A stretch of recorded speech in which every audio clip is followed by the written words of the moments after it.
Monroe, from your perspective, how will the Office of National Cyber Director and the administration approach coordination with state and local entities? Yeah, that's a great question, and maybe you can tell by just the title of our chat here today. But this administration is corely focused on how can we partner, how can we collaborate with our state, local, tribal, and territorial partners to together achieve this new vision for cyberspace, this new era of cyberspace that the president has set out. And to be honest, as we look towards our last administration and how they approached the Office of the National Cyber Director, they really lost sight of the opportunity of being able to work with our SLTC partners and truly the amazing people, leadership, and just experiences that come from the state and local level within cyber. And part of that is really just thinking about that broader context of expertise that comes from the state and local level. We need our governors, but we also need our CIOs, our CISOs, our local emergency managers, our local city leaders to all work together as part of this core mission of a whole government approach to create this new era of cyberspace that will be more secure for every American. And I think that really drives down to a core question of, how do we approach collaboration as an office? How do we achieve that? And, as we've talked about a few of these different topic areas across my colleagues here, whether it's workforce or critical infrastructure, really building on what the director said earlier, across all of our policy priorities, there are deliverables that will flow, and there will be opportunities for our state and local partners to collaborate. So we want to hear what you're interested in. We want to hear what you're doing well. And that's something I think that's often undervalued, is that doing well part. And so we're very excited to hear about what are those local innovations that are happening that you all can bring to the table. And also part of that is the trusted relationships and connections that you all bring from your communities, whether it's the relationship that you have as a state leader with other state agencies or with the businesses in your state, or whether it's at the community level, the relationship that your local fire chief has with everybody else in the community. So really bring those trusted relationships at the local level into this overall vision that we can achieve together. So it's really that combination focus of, at the very core, this administration is focused on engaging with our SLTT partners to achieve the president's vision in this new era of cyberspace for more secure communities, and that will really come down to working with you all, and we're excited and very much looking forward to continue those efforts. I'm hearing a pretty significant call to action there. You want us to tell our story, right? You want to hear the good, the bad, the ugly. You want to hear what's going well, what's not going well, and especially the what's going well and what could be even better, right? Absolutely. All right, this one is to all three of you guys. Brandon, Seth, Monroe. You come to cyber from different backgrounds. Is there one thing you've taken from your work at the state and local level that best translates to your role of advancing President Trump's vision to put America first in cyberspace? Just to start off, I would say that cyber is for all Americans. The cyber workforce protects the American people, it defends the homeland, and it protects our way of life. And from critical infrastructure operators to cyberspace practitioners to even educators, everyone is needed in this space for every American to do their part. And I think our approach is to align incentives so that everyone can. Say securing our infrastructure takes all of us, right? As you mentioned, this is a team sport. Prior to this, worked for over a decade at CISA and DHS, and having worked across different sectors and amongst a cross-sector perspective, it really does take all of us to tackle this problem, right? This isn't something we can tackle in a state silo or in a sector silo. And so, as we marshal this kind of whole-of-nation effort that we've described in the strategy, we're really excited to kind of roll up our sleeves and get to work and achieve the strategy together. Absolutely. I think that's a great question, and it's very poignant for me. Having come to the White House from a state-level cyber role, I think what very much rings true as we reflect on that and as we move forward with the president's vision is kind of just what I mentioned previously, is that there is amazing innovation and experiences that happen because of the local cyber leaders that we have in this country. And oftentimes it's the people, the leadership that we have at the local level that don't have cyber in their title necessarily, but that are our leaders in cyber because of the work that they do to help secure their communities. And so I think, as we move forward, that's really what I take away from my state experience as we're executing the President's vision is that amazing opportunity to take that innovation at the local level, take that leadership, just as the President has excelled in his leadership, and to really achieve this shared mission of securing our nation and making our communities more resilient to cyber risk. Awesome. And conversations like this are just so important and so impactful. And meetings like this are so important and so impactful. And we saw during our event in Nevada that cybersecurity has wide-reaching impacts to everybody's everyday lives, and how one incident can affect everything from registering your vehicle to how you get services from your government. So it is a team sport. It takes communication, it takes collaboration, and having a good, strong federal strategy and being able to operationalize it at the state and local level is absolutely critical. So thank you, gentlemen, for the opportunity to have this conversation here with you today, and look forward to the next couple of days of this conversation with Billington. Thank you. Awesome. Thank you. Thank you.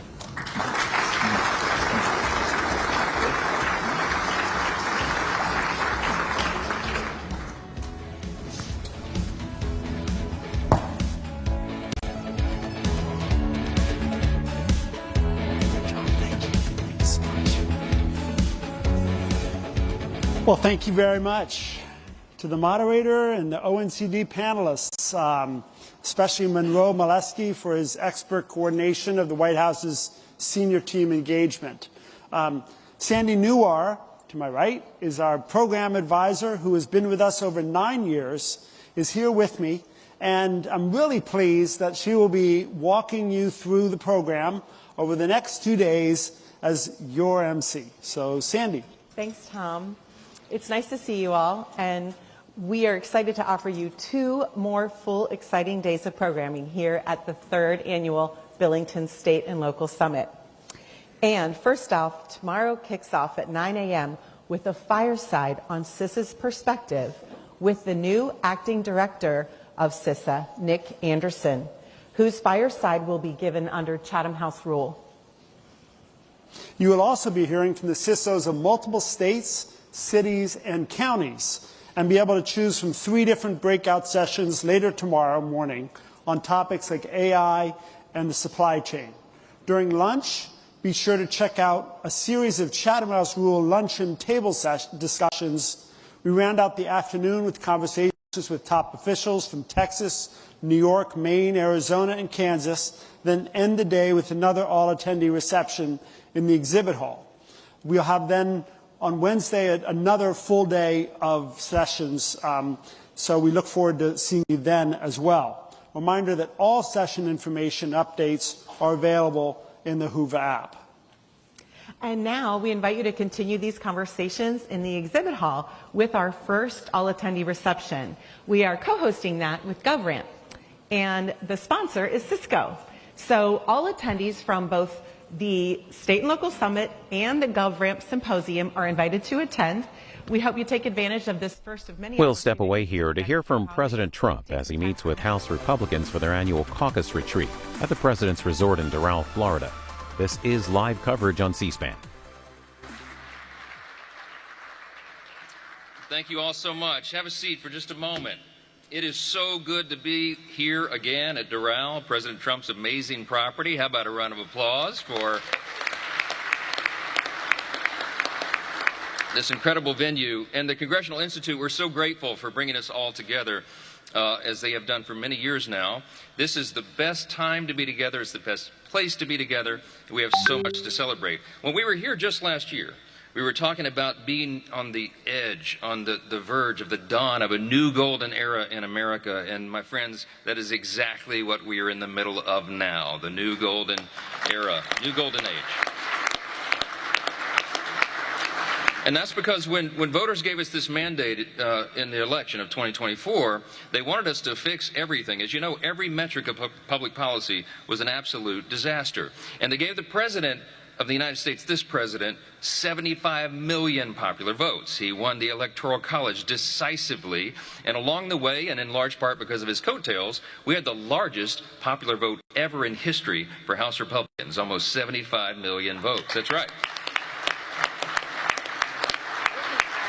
So we came in with a mandate, and we came in with an agenda, and we began to work very hard. We worked hand in hand with the president to move that agenda along, the America First agenda. And the record of the first year of the Trump administration in the last couple of months has been promises made, promises kept, because we take the responsibility that we have been given by the people seriously. It's a restoration of common sense. We are bringing America back again, and it's largely because of the leadership of the gentleman that I'll introduce to you in a moment. He is the most active president, the most energized president, the most successful president, I believe, in my lifetime, and he's proven it over and over and over, and part of it is because he doesn't sleep, thankfully. He's got so much to do. And I know that because I get calls from him at 2 a.m. and 7 a.m., sometimes in the same day. He doesn't require a lot of sleep, thankfully, and he is the man for the moment. His achievements are incalculable. History will record that this president came at exactly the right time. On the eve of the 250th anniversary of the greatest nation in the history of the world, the most free, most successful, most powerful, most benevolent nation that has ever been. And we understand, and he understands, that it's not guaranteed. He understands that we have to fight for it every single day, and he does that every single day. Just in the last week, my friends, anytime this president sees a problem, he jumps right in to fix it. I've been involved in just what I've been involved in the last few days with him. Several days back, earlier in the week, he recognized that the growth of AI and the new tech and the need for data centers around the country and new energy sources. He pulled together all the leaders in the industry. He's the only person that has the gravitas to be able to do that. And he pulled them all together, and they signed the Ratepayer Protection Pledge to make sure that energy prices continue to go down and don't rise, even though the demand. That's right. It's a big thing. And then a couple of days later, we're working hard in the House, and the House leadership team's doing all of our thing, and I get summoned back to the White House. What is it now? Well, the president needs to save colleges and universities. The NIL, the name, image, and likeness madness has really gotten out of control, and the president's decided that he's the man to fix it, and he is. And so he summoned us all together, and I mean, you probably saw 60 of the biggest names in college sports and athletics and college administration, university administration, all summoned to the White House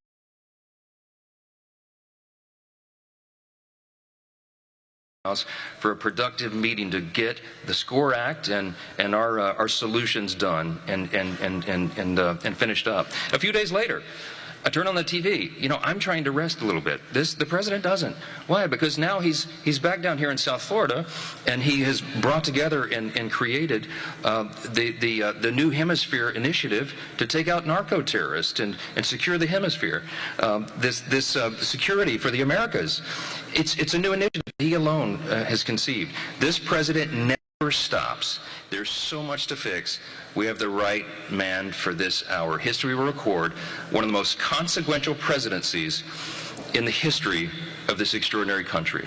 We are all blessed to be a part of it, to work alongside him in the legislative branch and to get this done for America. We will continue to do that as we head in to the most important midterm election of our lifetimes. We all know that. Without further ado, my friends, I want to present to you not just our host and the property owner, but the 45th and the 47th President of the United States, Donald J. Trump.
friends, sit down. We have a little time. Just everybody. Thank you very much. And our great speaker, Speaker Johnson. And hello to the men and women of one of the most consequential Republican majorities in history. It's not a big majority, but it's just about the most consequential. The job you've done is incredible. And they are members that are warriors and really people that are for the American people, and that's why you're doing well, and I think that's why we're going to continue to do well. We're fighting a little tradition, you know. Historically, the person that wins, Democrat or Republican, wins the presidency. For whatever reason, it doesn't work out, but we've done a lot. I don't know. I think we had the best first year of any president ever, and that includes you. You came along with me, and you made it happen. So with your help and hard work, we're making America great again, and we're doing it much faster than we thought, and it's better, stronger, and our country is doing really well. I mean, at a level that nobody thought. We took a little excursion because we felt we had to do that to get rid of some evil, and I think you'll see it's going to be a short-term excursion. How good is our military, right? Amazing. How good. Short term. Short term. Thank you. They're great. You know, we all together, in my first term, we rebuilt our military. And I didn't know I'd be using it so much in the second term, but we have a military like no other. It's not even close. But I especially want to recognize the rest of our amazing House Republican leadership team and so many of my friends that are congressmen, some senators. We have some great people in this room, but including Majority Leader, a real brave guy, because I know the real story. I was there that night with him in the hospital when he was given a very small chance of living by a doctor who was very good, by a wife who was desperately in love with him. She cried so much. Because I've seen the other two. I've seen guys at the end of the line, the wives aren't exactly shaken up.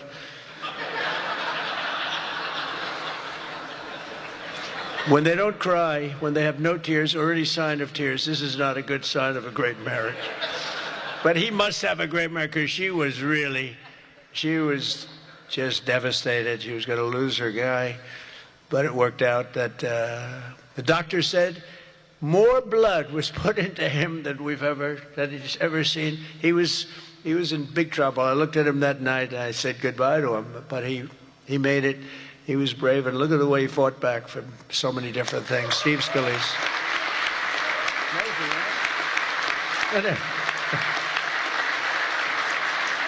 And we have another one, Tom Emmer, who I really got to know over the last few years, and I'll tell you, he's a winner. He's a champion with another great wife. We got good wives up in there. Let's say great wife, fine husband.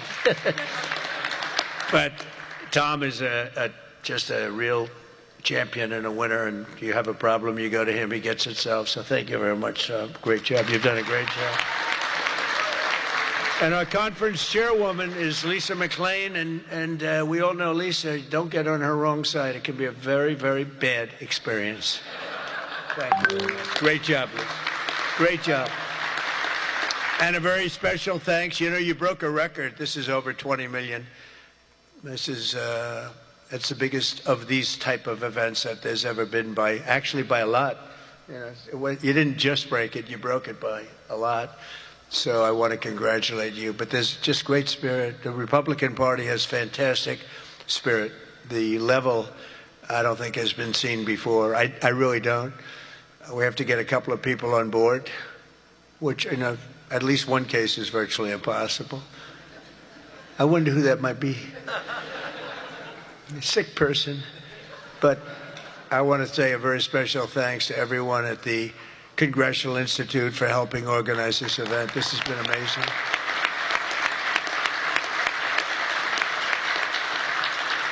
And over the past 9 days, we've been reminded of how vital our Republican majorities are. And it's, you know, it's America's future. We're really fighting because these people, you saw the other night at the State of the Union, you saw these people. They wouldn't stand for a mother who just lost her daughter by having her throat slit from behind.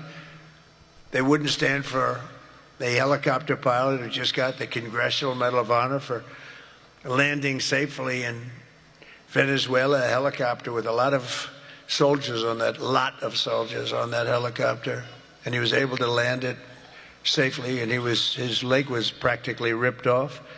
And for those people that know about helicopters, you land them pretty much with your legs, right, Tom? You land them with the legs, and he was in bad shape, and he got that. Not only landed, he landed in exactly the right spot at exactly as blood was pouring down the aisle, which didn't make all of those soldiers in the back feel too good. They're looking at a pilot who's bleeding out. But they didn't want to stand for that. They didn't want to stand for a 100-year-old soldier who had left a legacy of bravery. Everybody talked about it for years, and it was time for him to get the Congressional Medal of Honor. They didn't want to stand for him. There's something wrong with those people, and we can't let them ever be in a position where they can lead this country again or destroy this country again, because we almost lost this country. This country was close to being lost. The representatives in this room provided the pivotal votes in securing a record $1 trillion for the United States military this year, and now the world is witnessing the importance of that investment with one of the most complex and stunning operations ever conducted, and that's Operation Epic Fury. That's a great name, isn't it? Epic Fury.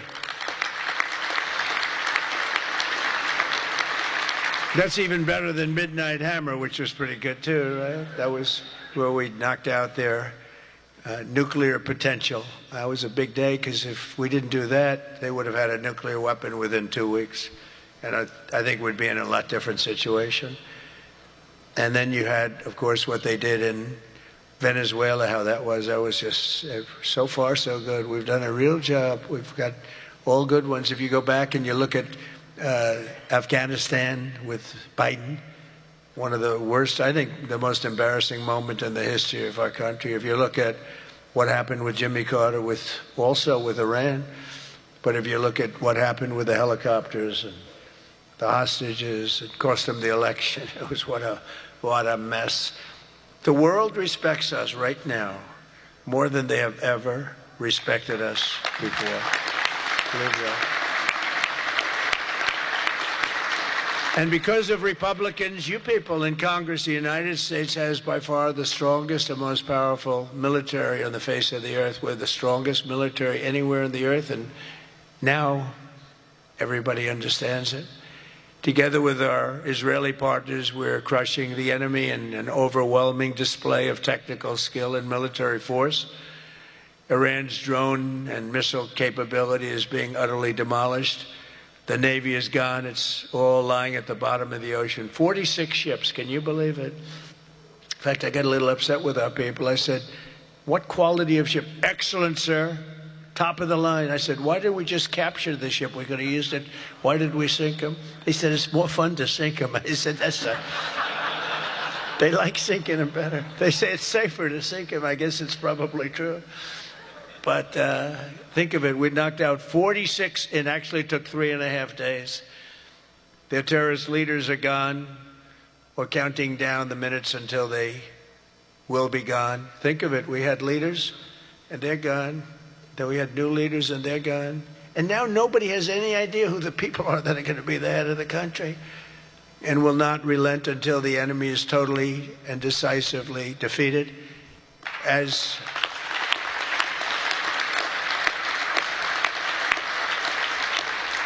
And remember, Iran did so many bad things. They were really, if you look at Soleimani, who was taken out, as you know that, but you know who. But if you look at Soleimani, the father of the roadside, you call it a roadside bomb because most people don't understand the different terms. It was where they plant bombs in roads. As you drive by, happily drive by, the bomb goes off, and no matter how strong the armament, it just kills the people. Or you lose your arms, legs, and face, and those bombs got worse and worse, and he got happier and happier, and we took him out. That was a big thing because he was the head. It might have been a much different story. They may have been much more capable than they are had he lived, because he was capable. He was vicious, violent, and capable. But we got rid of him first term, and we did so many things. I mean, we've done So many things, but as you know, on Saturday I traveled to Dover Air Force Base to be with the families of 6 fallen warriors as they returned to American soil. And I know that everyone in this room joins me in sending our prayers and eternal gratitude to the families of those great heroes. Those families are incredible families. Devastating to be. Hardest thing to do. You know, I've done it a lot. The hardest thing to do is to go to Dover, because Dover is where, for the most part, a lot of the fallen, the warriors, the great young people that have died in war, they seem to mostly go to Dover. They come home to Dover. Dover does a great job of handling things. They have men assigned to the family. They have men and women that are incredible assigned to the families. It's a beautiful thing, but it's also a very sad thing. But they all said one thing to me: make sure you win, sir. Make sure you win. They weren't playing games. They want to make sure. They said it. Everybody said it. They were separate, but everybody said the same thing: make sure you win. We will. We've already won in many ways, but we haven't won enough. We go forward more determined than ever to achieve ultimate victory that will end this long-running danger once and for all. 47 years, it should have been done a long time ago. The world would have been a different place had some president had the courage to go and do it. They should have done it many, many times. They had many opportunities. The United States of America is the greatest and most exceptional nation in human history and will not be threatened by evil terrorists and lunatics any longer. We just can't do that. And you know, when I always talk about how great our nation is, I don't know. I don't consider our nation very great for 4 years under Biden. We were a laughingstock all over the world.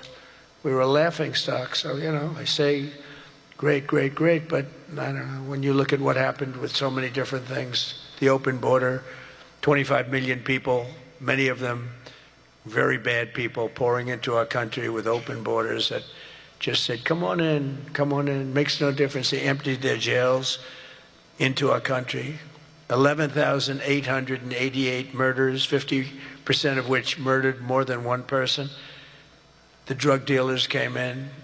The mentally insane came in. They emptied their mental institutions. They emptied their insane asylum. That's a step above a mental institution.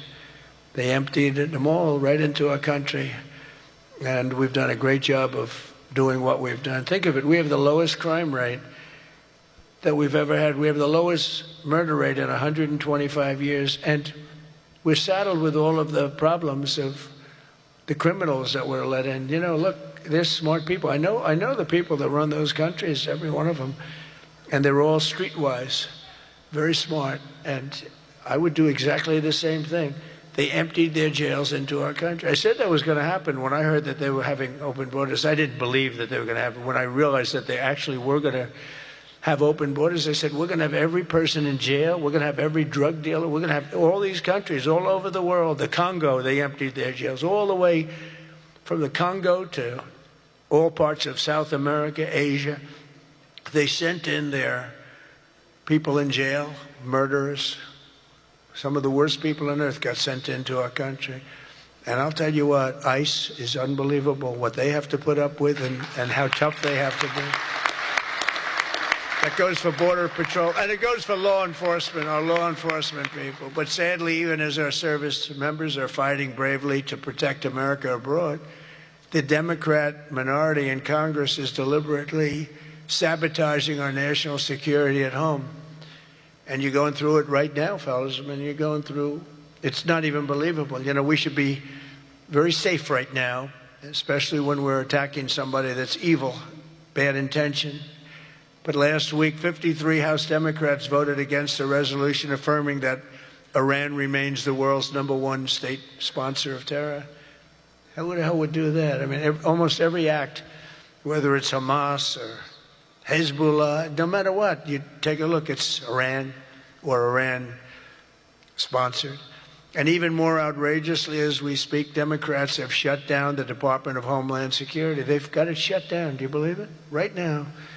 Because they care more about amnesty for illegal alien criminals than about protecting the lives of American citizens. I mean, take a look at it. The American citizen is being scoffed at by Democrats. It doesn't make sense. None of this stuff makes sense to me, you know, when they sat and they wouldn't stand up for incredible people. They just refused to clap, stand up. By the end of the speech, by the way, they were all standing because somebody was passing them. No, you people are getting killed tonight. They were all, they'd stand up for everything I was saying. At the end, that last half hour, they were standing up for things that they shouldn't have stood up for because they got the word, you're getting killed tonight. Stand up and clap for the woman that just lost her daughter, please, to a violent criminal. But Democrats must vote immediately to reopen the Department of Homeland Security so that we have the resources to keep America safe.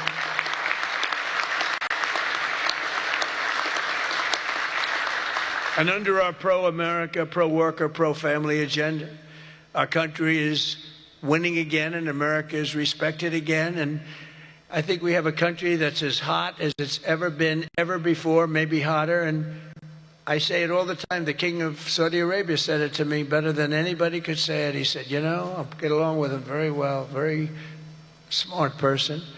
He said, you know, a year and a half ago, your country was dead, absolutely dead. We never thought it was coming back. And now you have the hottest country anywhere in the world. It's true. We're the hottest country anywhere in the world, by far. And that's before we showed off our military strength with Venezuela and now with Iran. You know, Iran was supposed to be this big, powerful country. We wrapped the hell out of them. And, you know, I don't know when they cry uncle, but they should have cried it 2 days ago, right? But they don't have anything left. In our country, inflation is plummeting. Incomes are rising. The economy is surging. Our border is the most secure at any time in American history.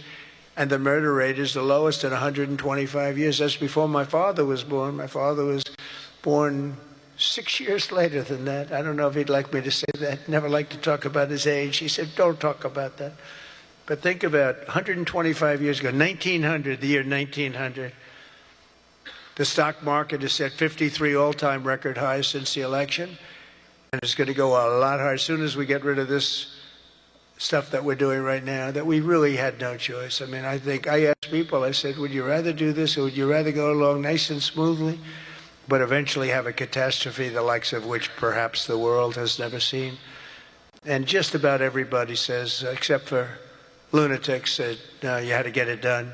Should have been done a long time ago. The average 401k is up almost $35,000. Think of that. It's at the best they've ever done. And I think you're going to see some real numbers when this gets, because this was always a dark cloud hanging over not only Israel, which was going to get wiped out. You know, if we didn't do that B-2 attack, Israel would have been wiped out. They would have had a nuclear weapon within 2 weeks after that. And even now, I think they were looking to take over the Middle East because when you look, and we have pretty good proof, all of those missiles that were so stupidly aimed at Qatar, Saudi Arabia, UAE, they were all aimed, and others, at countries that were sort of like, leave us alone. They were all right. They were sort of neutral, but they weren't doing it. All of a sudden, they're getting hit with missiles. And they could have gone one of two ways. They could have gone toward their side, like, we're with you, or they could have gone with our side, and they really went with our side, and they've helped us, and they've been a big force. But they got hit. But they were going to be hit with us. Had we not done the B-2 raid, and have we not done this one where we said, nope, it's time to go in, we have to go in, have no choice. Number one, if we didn't go in, they would have come in after us because I see the Democrats trying to justify it, and they're failing because the voter on the street is saying, you've got to be kidding. But I see where they're going, where they're always saying, no, there was no reason. Well, I'll give you the best reason of all. Within a week, they were going to attack us 100%. They were ready. They had all these missiles, far more than anyone thought. And they were going to attack us. But they were going to attack all of the Middle East and Israel. And if they had a nuclear weapon, they would have used it on Israel. And this was going to be a major attack. And they had all of those missile sites and all those launchers that we got rid of, about 80% of them right now, by the way. Got rid of most of the, it's died down to a trickle. There are very few launchers left. What our military has done is amazing. They wiped out almost 20%, maybe 22, 23%, but the rest are going very quickly. And the missiles have been largely knocked out. The drones have been knocked down, and we're hitting where they make the drones. We know them all, and we're knocking the hell out of that now where they manufacture the drones. A lot of work, a lot of brilliant work, but we're going to have a much safer world as soon as it's finished, and it's going to be finished pretty quickly. With the help of our House Republican majority, we passed the largest tax cuts in American history, and we have to be talking about it. And with the great, big, beautiful bill, we delivered no tax on tips, no tax on overtime, and no tax on Social Security for our great seniors. And we did something else which is great that nobody ever talks about, Tom, and we have to talk about it. We made interest on auto loans fully deductible. That's never happened.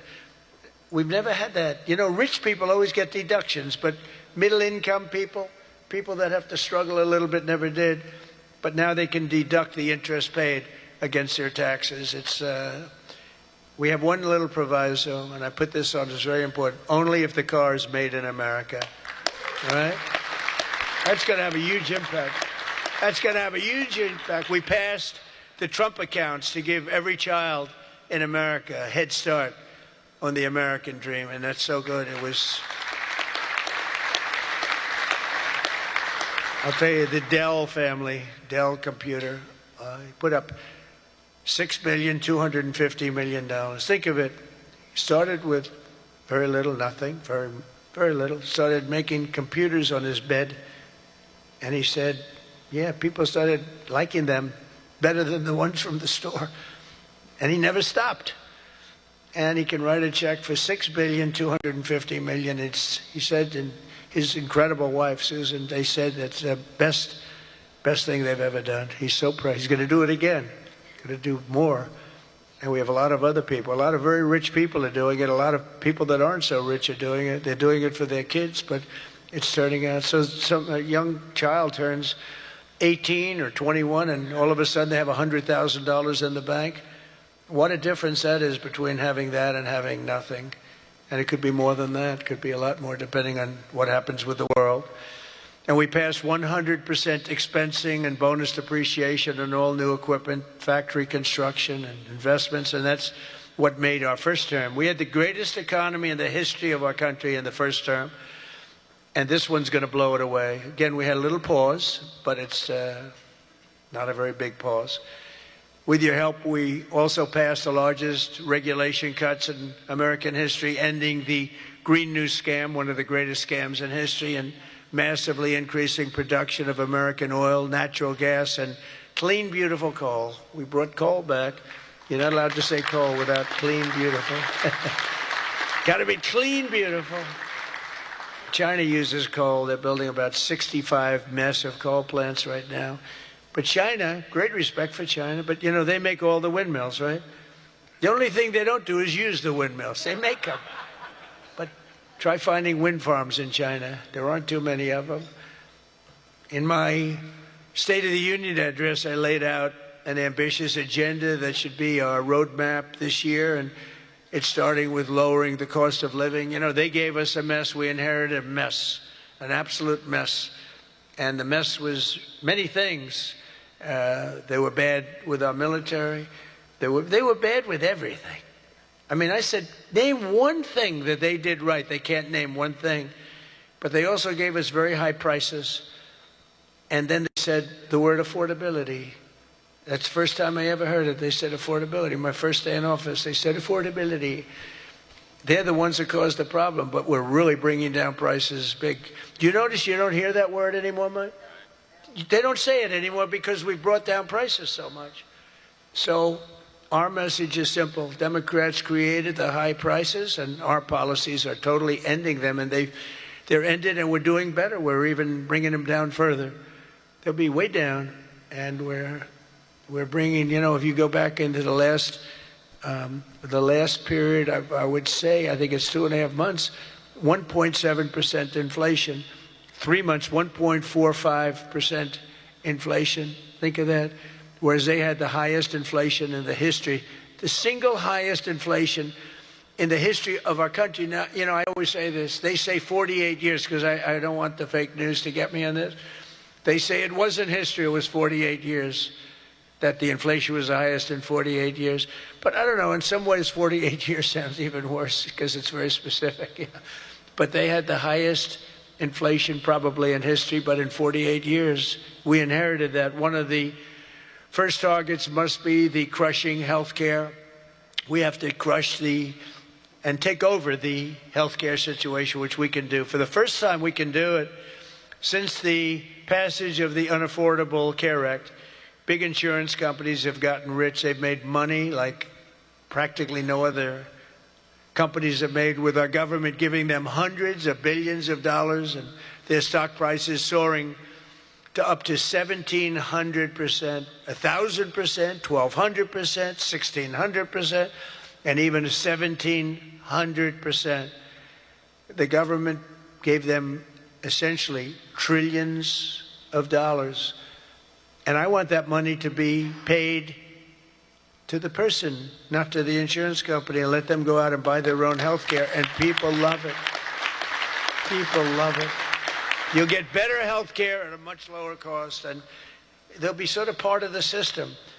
But the money we spend is so much. We spend numbers that nobody could even believe. But the health care companies, because the Democrats are owned by the insurance companies, remember that. And so they have a problem. That's why it's hard to get it fixed, because they are totally owned and controlled by the by the insurance companies. Healthcare insurance, but the insurance companies themselves. So when you want to do something that's good for the people but bad for the insurance companies, it's very, very hard for them to go in a different way. Now, Republicans never do that kind of thing, right? You're owned by nobody, right? Nobody. See, a young girl up here say yes. Some of them are a little bit shaky, but they're Republicans. We love them. We love them anyway, right, Mike? But they are owned by those big, powerful insurance companies that are making a fortune, and it's hard to get them to do the right thing. They know what the right thing is. So we want the money to be paid directly to the people and let the people go out and buy their own health care. And people love it. They love it. We can own the issue. For the first time ever, Republicans can own that issue. I'm also asking you to take swift action to codify my most favored nation policy on drug prices, the biggest. That alone should win the midterms. We have, and I tell this story all the time, my first term, third year, I actually had a slight, it was 0.25% decline in drug prices. First time in 28 years. I was so proud. I went home, told our great First Lady, who's now a movie star, I got the biggest, can you believe that movie was hot? And it is hot. She became a movie star. It was a good movie. But I went home and I said, you know, it's amazing. We do so well. We work so hard. This issue is the single biggest issue. Okay. I had a news conference, I'm embarrassed to say, a long time ago, my first term, third year, because I went up to a level that I did things that nobody's ever done. 28 years, I brought it down 0.25%. Now I brought it down 80%, 90%, 75%, depending the way it's driving the fake news crazy, because I say 400%, 500%, 600%, depending on the way you want to talk about it, if you want to talk about pricing. But using a conservative number, what we've done is we paid the highest price for drugs anywhere in the world, and now we pay the lowest price for drugs anywhere in the world. We are tied for the lowest price. Whoever has the lowest price, that's what we pay. And I did that through tariffs. We had a little disappointing decision, to put it mildly, from the Supreme Court. Terrible decision for the people. But the good news is I have lots of other ways of doing the same thing. I just have to work a little harder. They want me to work harder, but we're doing the same thing with a lot of work. But I used tariffs to get this because I went to other countries. The drug companies were not easy, but I got them. I said, we're not paying. We were paying for a pill $130 that in London and Germany and different places you'd pay $10. So we were paying 13 times more. They're paying $10, we're paying $130. And the drug companies, I called them in. We had a rough time, but it wasn't that bad. And they agreed because they knew that I couldn't get the countries. You had to get the countries to approve it. And I called up, and you've heard me say this a couple of times, not often, but I called the countries up. I called up France.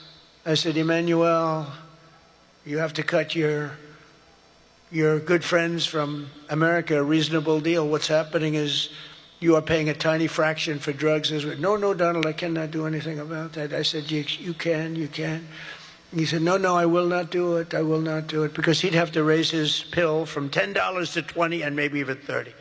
Ours would come down from $13, $130 down to $20. Think of that. From $130. That's what you're going to get. From $130 to $20. But he has to double his price from $10, and they were the boss. I said, no, you will. No, Donald, I cannot do that. And I heard this from all the other countries, too, very elegant people. And they were saying, no, we cannot do this. We will not do this. I said, yes, you will, 100%. No, we will not. Because, they have to double up their prices. And I said, well, here's the story. If you don't do it, I'm going to put, in the case of Emmanuel, I said a 100% tariff on all wines and champagnes coming into the United States. No, Donald, you cannot do that. I said, I've already got the legislation. It's right in front of my desk. I'm going to sign it. Emmanuel. He said, Donald, I will agree to this. So he agreed. Everybody agreed. I got every country to agree. And now you've done something that no other president could have done. No, I don't want to brag. But, they've said this about a lot of things. No other president could do some of this shit I'm doing. No other president. The things I'm doing, nobody else was going to do it. They say it all the time, sir, could you do this? You're the only one can do it. But we got it done, and we got the countries to all go along. Because I said, if you don't do it, I'm going to raise your tariffs to 200%, to 150%, and that's 10 times more than I'm asking for. And every single one, if it took me 5 minutes, that was like a long time. I was doing badly with that one. So now we have most favored nation pricing into permanent law, and you should codify it. But I don't care that much about codifying it, because what politician is going to agree to increase drug prices by 500%, okay? But it's still good to have it codified. Don't you agree? They're saying, sir, we have to codify it. I said, that's okay, but I'm not. Other things you should codify. That I can tell you. This one, you should codify, because you want to take credit for it. You want to take credit for it. So if you can, please codify it. Get out there and codify. You're getting an 80%, 85%, 55%, 70% reduction in drug prices. Codify it. But if you don't, no president's going to raise it, in my opinion. Although they are crazy, these people are crazy. They could find a way. You better get it codified. And as we work to bring down interest rates so that more Americans afford a house, I'm also asking you to ban the Wall Street firms, large Wall Street firms, institutional investors, from buying up thousands and thousands of single-family homes, hundreds of thousands of homes, because homes really are for people, not for hedge funds. We want to get the market out so they can do it, and we're stopping it. We want people to be able to buy a house. It's the American dream. Buying a house is a part of the American dream. And we must also stand up for the safety of our citizens. One of my guests at the State of the Union was Anya Zarutska, the mother of beautiful 23-year-old Ukrainian girl who was stabbed to death on a train in North Carolina by a deranged criminal, arrested more than a dozen times. And I had the mother, as you know, at the State of the Union, and she was devastated. Beautiful woman, devastated. Uncontrollably devastated. And we couldn't get one Democrat to even clap. The Republicans clapped and went wild, and they loved her. Not one Democrat in that whole room even thought about clapping. They sat there frozen-faced. Disgusting. House Republicans should get every member of Congress on record and pass a tough new crime bill that imposes harsh penalties for dangerous repeat offenders, which this nut was. cracks down on rogue judges and prosecutors, and ends no cash bail once and for all. No cash bail is a big part. I mean, you have a man murder somebody, and by that afternoon, he's out on bail. No cash bail. It's a huge problem. We also need to end deadly sanctuary cities, and you have bills before you now, and you're working on things, but hopefully you can do that, Mike, because it's terrible. They're sanctuary for criminals. That's all they are, sanctuary for criminals. They fight ICE all the time. That was the problem up in Minnesota. They had a lot of criminals in there. They wouldn't give it to us. And to stop illegal aliens who cannot even speak English from driving 18-wheel tractor trailers. They have no idea what they're reading. I wouldn't be able to do it in their countries. There's arrows, there's speed limits. They have no idea what they're reading. And in many cases, they're on drugs on top of that. We need to ban any state from granting commercial driver's licenses to illegal aliens. Have to do it. And I want to thank House Republicans for passing another common sense measure. I would think it's the easiest thing. I just told Mike. You know, you were at $19 million. I have to say this because I've never contributed. I was a huge contributor for years and years. Once I became president, I never contributed any money because the greatest thing about being president is I no longer have to contribute. Nobody ever asked me for money. They asked me for my endorsement. I've endorsed just about everybody in the room. But keep winning, right? Yeah. 124-0 this Tuesday. 124 wins, no losses. Is that good? And there were some rebels. We endorsed a few rebels, right? A few that Mike was saying, it's going to be a tough one. But we're 124-0. But as president, nobody ever asked me for money. And as president, you know, like as president, you sort of don't make campaign contributions. It doesn't even. But I heard you were at $19 million today. I said, has that ever been done? No, sir, it's a record. But 20 would sound better, right, Mike? Yes. He said, I'm going to give you $1 million. It's the first time I've done that. I never did it before. I never did it before.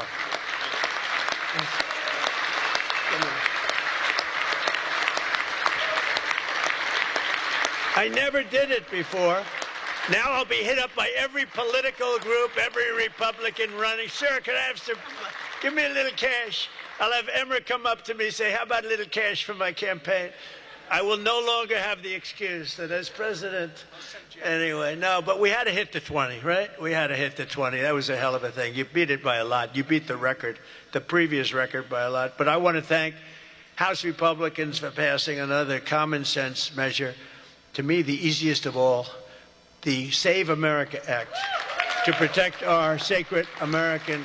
Look at this.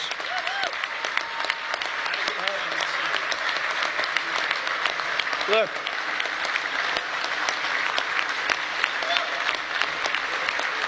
It's the easiest thing we have. I can't, It's the easiest thing we have.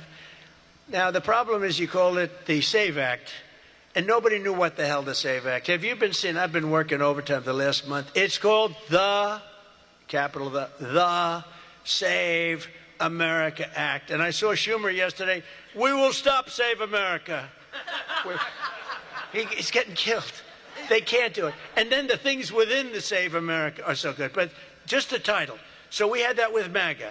Greatest name of all time. Make America Great Again. MAGA. It just worked. You know, I had something, Keep America Great.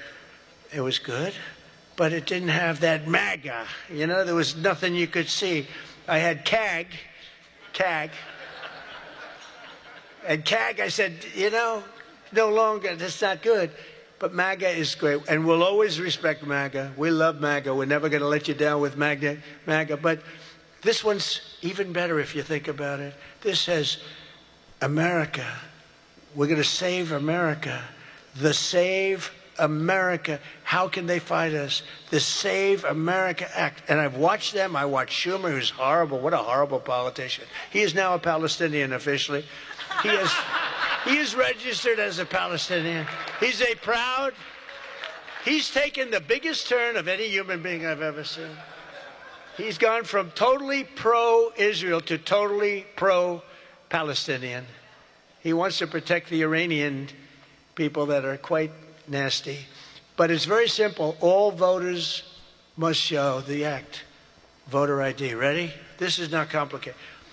Voter identification. Now, I have a whole list, but I don't want to put. I have like hundreds of things on the list. If you go shopping, if you do this, if you buy a car, if you license a car, if you point to everything you need to have identification. So all voters have to show identification, ID. All voters must show proof of citizenship in order to vote. So you have ID and you have citizenship. So far, good. No mail-in ballots except for illness, disability, military, or travel. Mail-in ballots are a disaster. Jimmy Carter, the best thing he ever did, he headed a commission after he was president. It was the single best thing, and he did a thing on mail-in ballots. He said mail-in ballots should not be allowed because they are inherently dishonest. And we have seen it time and time again, and we just keep going with it. And I put that down as a top 3. Look, no mail-in. Now, you have the exceptions for the military, and I would even say foreign-based military. But for the military, for disability, for illness, and if you're traveling, you have an excuse. And I was lenient on that. But those 3 things. Then I added 2 more. These are best of, best of. These are called best of Trump. We should also add on to this bill. And so what I've asked Mike to do is to draw a new one with these few things added. And let's go for the gold. Let's not just get one like voter ID, but, it can be given to you by your daughter. Your daughter, she has to be of age, like above 6 years old, she's allowed to say. You had to see some of this stuff is so bad. They're doing everything possible because they know if we get this, they probably won't win an election for 50 years, okay? And maybe longer. And they're going to fight like hell. But boy, do they get killed. Because even the Democrats, you saw the numbers today, Democrats voted 86% that this stuff should be passed. The Democrats. With Republicans, you're at 98%. But Democrats are at 86, except for the people that run the Democrat Party, because they want to try and win elections illegally. It's the only reason you vote against voter ID is because you want to cheat. There's no other reason. They come up with reasons. They say, it's racist. That's their number one, racist. Then you have to explain it, and they're just sitting there mumbling. They can't explain it. And it's actually very insulting when they use the term racist. Very insulting to the people that they're trying to so-called defend, but they're not defending.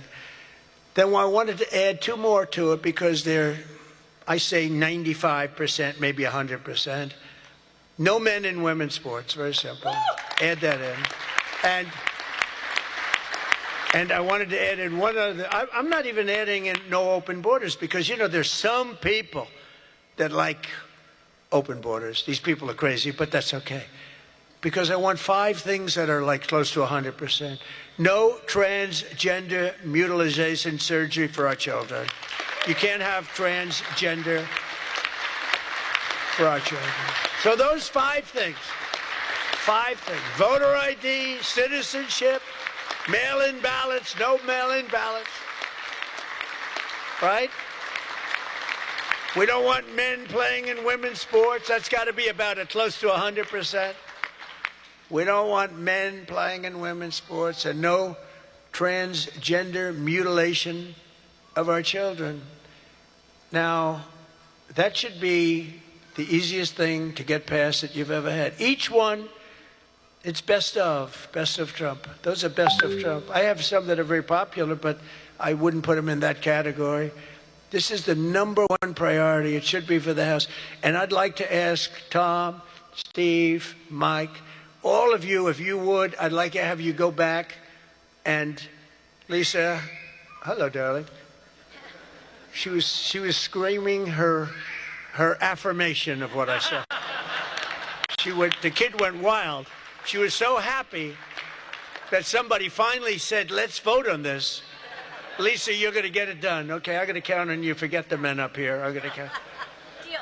But it's actually a matter in a serious way of national survival. We can't have these elections going on like this anymore. You use paper ballots. If right now they have watermark, it's so safe, it's so good. You put it gets under a light. It says, a code. It's very, very hard to cheat. Another thing, and I don't even bring this up, it costs 7% the cost of those crazy machines. You know, I love the machines where they get the machines, they spend all this money, and they announce during the election that the tabulation will go along for another 3 weeks, right? With mail-in voting, you know, there's not a country in the world that does mail-in ballots anymore. They tried it. France tried it. It failed. They go to paper ballots. They're all doing paper ballots right now. Most of them are doing paper ballots, except us. And nobody is doing what we're doing. And there's no elections so corrupt as the elections in the United States of America. And we can solve them with this. And the reason I put those other two that have not much to do with it is because they are equally popular. And I think it might help us. And for those people that like Pfizer, I said maybe you put them together because a lot of people feel very strongly about Pfizer. Some people don't, but the people that want it, they really want it. And generally, for whatever reason, they're opposed to what we're saying about, you know, about the ballots and about citizenship and all of those things. And so put them together and you might get a vote, but we have to get it done. And then we have to get the Senate to do it. But if you could send a bill up to the Senate, we're going for the gold. We don't want what was said. The SAVE Act, it was all right. Nobody knew what the hell it was, including me. I kept saying, what's this? Save America Act. Don't ever say SAVE Act again. It's a loser. The SAVE Act. Nobody has any idea what are we trying to save. It's the Save America Act. If you could send it up in full form,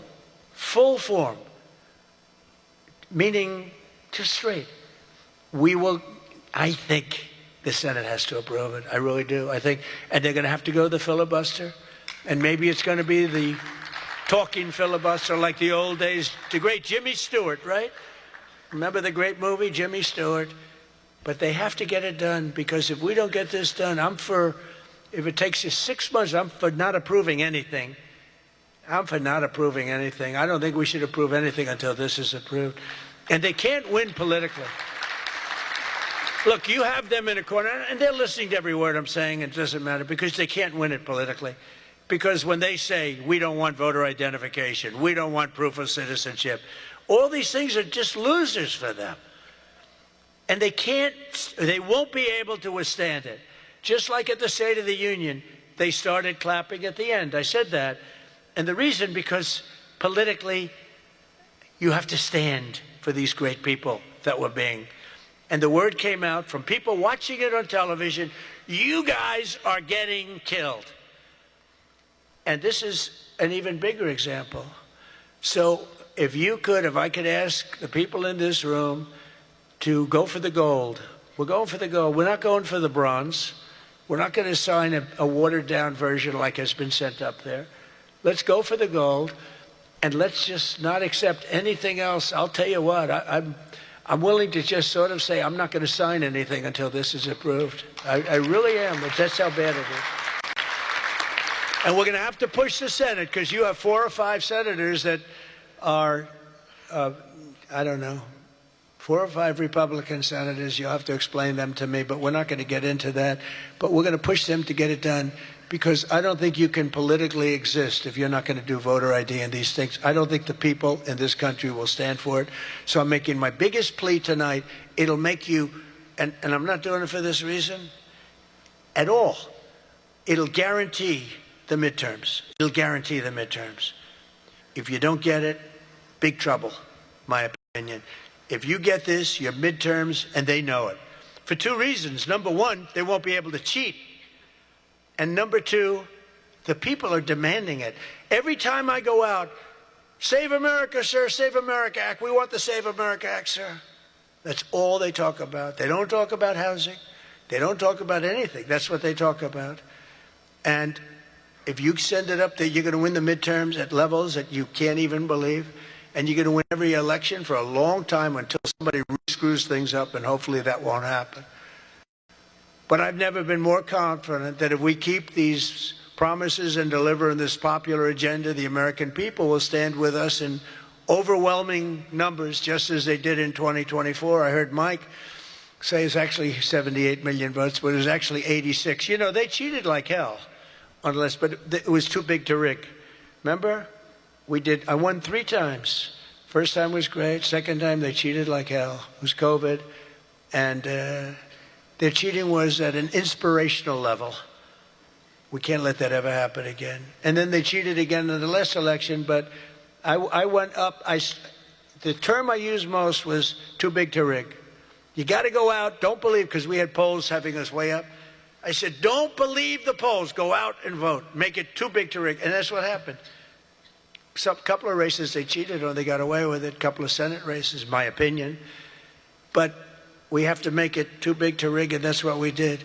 But we shouldn't have to win an election that way. You could have a hard time winning elections that way. So you got to get that passed. And if we fight, we will win, and we will make our country safer and stronger and richer and greater than it ever has been before. And I want to say, very importantly, because they would like you not to say this, because this is a terrible thing in their opinion to say, God bless you and God bless America. Thank you very much, everybody. Thank you.